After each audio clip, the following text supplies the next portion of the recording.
आखिर कैसे हुआ था भगवान शिव के त्रिशूल का निर्माण? आखिर किसने बनाया था भगवान शिव का त्रिशूल? आप देख रहे हैं मिस्टीरियस हिंदू। तो चलिए अब करते हैं ज्ञान की बात। वीडियो में आगे बढ़ने से पहले हमारे चैनल को सब्सक्राइब अवश्य करें और बेल आइकन जरूर दबाएं। साथ ही कमेंट बॉक्स में हर हर महादेव अवश्य लिखिएगा।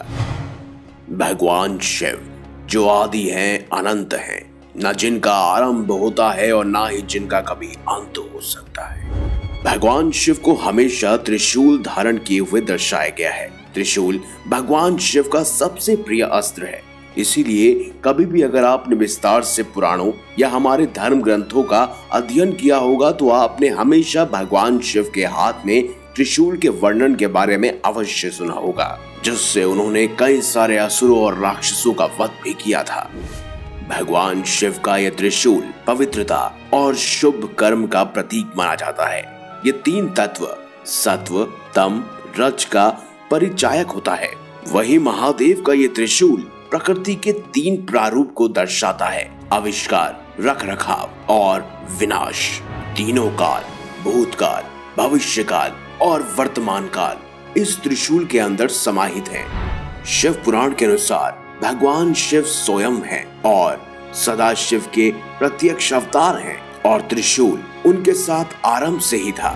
वहीं विष्णु पुराण में त्रिशूल के निर्माण का उल्लेख मिलता है। तो चलिए इस कथा को भी विस्तार से जानते हैं। दरअसल विष्णु पुराण के अनुसार विश्वकर्मा जी की बेटी संध्या का विवाह सूर्यदेव से हुआ था, लेकिन कुछ समय उपरांत ही सूर्यदेव की असहनीय गर्मी संध्या झेल नहीं पा रही थी, क्योंकि सूर्यदेव से कई प्रकार की अत्यधिक उत्सर्जित चमक निकल रही थी, जिसे सहन कर पाना संध्या के लिए बेहद ही कठिन था और वह अपने वैवाहिक जीवन से भी संतुष्ट नहीं थी।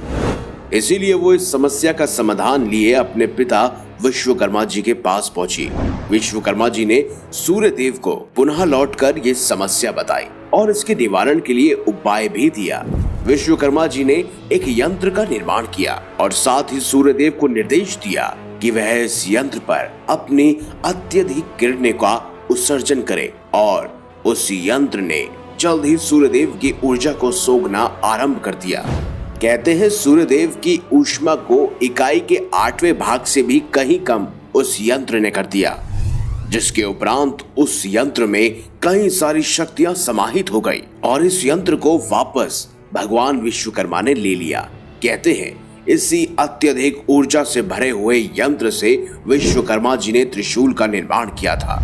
वहीं त्रिशूल के ही संदर्भ में महाभारत के अनुशासन पर्व में त्रिशूल का वर्णन करते हुए भगवान श्री कृष्ण कहते हैं, इस संसार में एक रहस्यमय और बहुत ही शक्तिशाली हथियार है जो पशुपतास्त्र से भी कहीं अधिक भयंकर है। मैंने इस अस्त्र को भगवान शिव के पास देखा है, इसीलिए उन्हें त्रिशूलधारी भगवान शंकर कहते हैं।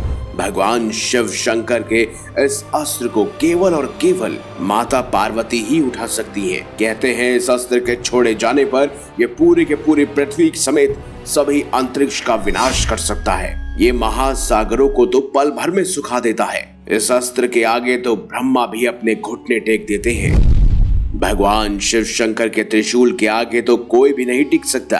अगर ये एक बार उनके हाथ से छूट जाता है तो ये सामने वाले का विनाश कर कर ही लौट आता है। कहते हैं एक बार छोड़े जाने पर ये शत्रु को आघात देकर वापस भगवान महादेव के हाथों में आ जाता है। इसके द्वारा आघात लगे व्यक्ति को जीवित नहीं किया जा सकता। यदि भगवान शिव की इच्छा हो तो बात अलग है। त्रिशूल की 3 नोक, 3 गुणों, 3 लोकों, 3 क्रियाओं, 3 नाड़ी का प्रतीक है। वही शिव पुराण के रुद्र संहिता युद्ध खंड में जब भगवान शिव शंकर शंखचूर्ण का वध करते हैं तब उस समय भी उनके त्रिशूल का नाम विजय बताया गया है। त्रिशूल को हमेशा भगवान शिव अपने दाहिने हाथ में धारण करके रखते हैं। वहीं जैसे हमने आपको बताया कि त्रिशूल की 3 नोक 3 शक्तियों की अभिव्यक्ति की प्रतिनिधित्व करती है, अर्थात इच्छा शक्ति, ज्ञान शक्ति और क्रिया शक्ति।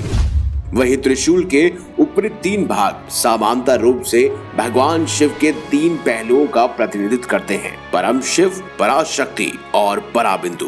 परम शिव सर्वोच्च जागरूकता के पूर्ण रूप का प्रतिनिधित्व करते हैं वहीं पराशक्ति भगवान शिव की साक्षात शिव शक्ति का प्रतीक है। वहीं पराबिंदु भगवान शिव और शक्ति यानी कि माता पार्वती की एक ही कृति की शक्ति का प्रतिकरण है। तो अगर विष्णु पुराण की बात की जाए तो भगवान शिव के त्रिशूल का निर्माण स्वयं विश्वकर्मा जी ने किया था। वहीं अगर शिव पुराण का अध्ययन किया जाए तो कहते हैं कि त्रिशूल स्वयंभू है, जो स्वयं भगवान शिव के साथ ही उत्पन्न हुआ था। वैसे में आपकी क्या राय है कमेंट बॉक्स में हमें जरूर बताएं। साथ ही कमेंट बॉक्स में हर हर महादेव अवश्य लिखिएगा। वीडियो अगर आपको अच्छी लगी है तो लाइक करें, हमारे चैनल को सब्सक्राइब करें और ज्यादा से ज्यादा शेयर भी करें। मिलेंगे अगली बार एक नई खास वीडियो के साथ। अब तक देखते रहिए संपूर्ण ज्ञान का केंद्र बिंदु मिस्टीरियस हिंदू।